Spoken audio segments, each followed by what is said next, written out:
Leo XII. Will you elect a skeleton? Asked gaunt old Cardinal della Gengia when the Conclave of 1823 swung toward him. But the skeleton proved to have plenty of life, and, as Leo XII gave the Church guidance for almost 6 years. Amiable della Gengia was born of a noble family at Castello della Gengia, near Spoleto. After studies at Osimo and Rome, della Gengia was ordained priest in 1783 at the age of 23. Pius VI took the young priest into his service, and he soon showed his tact by preaching a funeral oration for Emperor Joseph II. To give a sermon on Joseph without compromising the Church or offending Habsburg ears was no easy task, but della Gengia managed it. In 1792 he became a canon of the Vatican, and in 1793 titular archbishop and nuncio to Lucerne, then nuncio to Cologne, and in 1805 nuncio extraordinary to the Diet of Ratisbon. Napoleon did not care for della Gengia.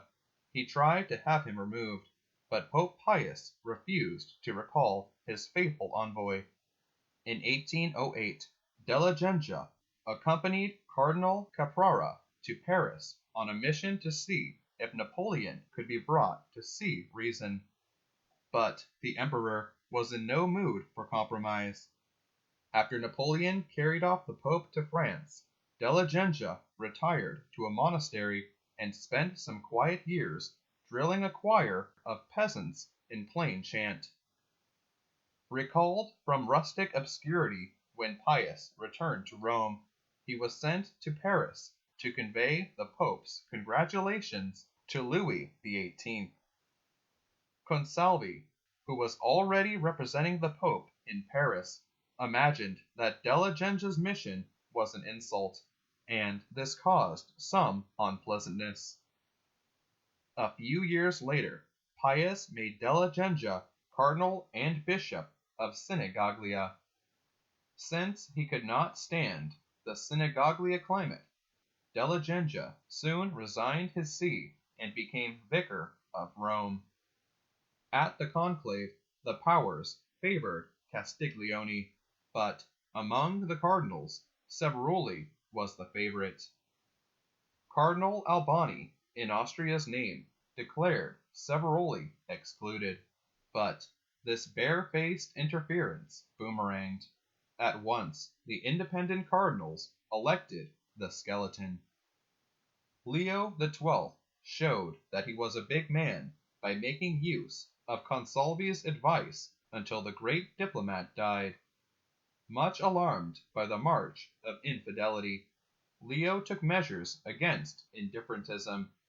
He also condemned societies which distributed unauthorized editions of the Bible.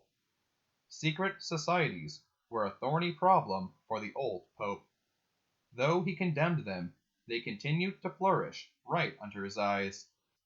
To crush them, Leo sent Cardinal Rivarola to Ferrara, and Rivarola ruled with an iron hand. But down to his death, the secret societies, especially the Carbonari, troubled the Pope. Though Leo was a conservative old gentleman, his pastor's heart could not endure the sight of empty bishoprics in South America. In spite of his own inclinations and of Bourbon wrath, he implicitly recognized the independence of the South American republics by treating with them about the appointment of new bishops. Leo XII had tried to rule the Romans like a strict old-fashioned father, and his strict old-fashioned methods were resented.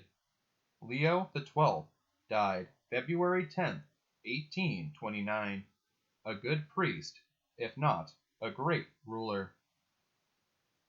Leo XII, 250th Pope. Christ our King, thy kingdom come,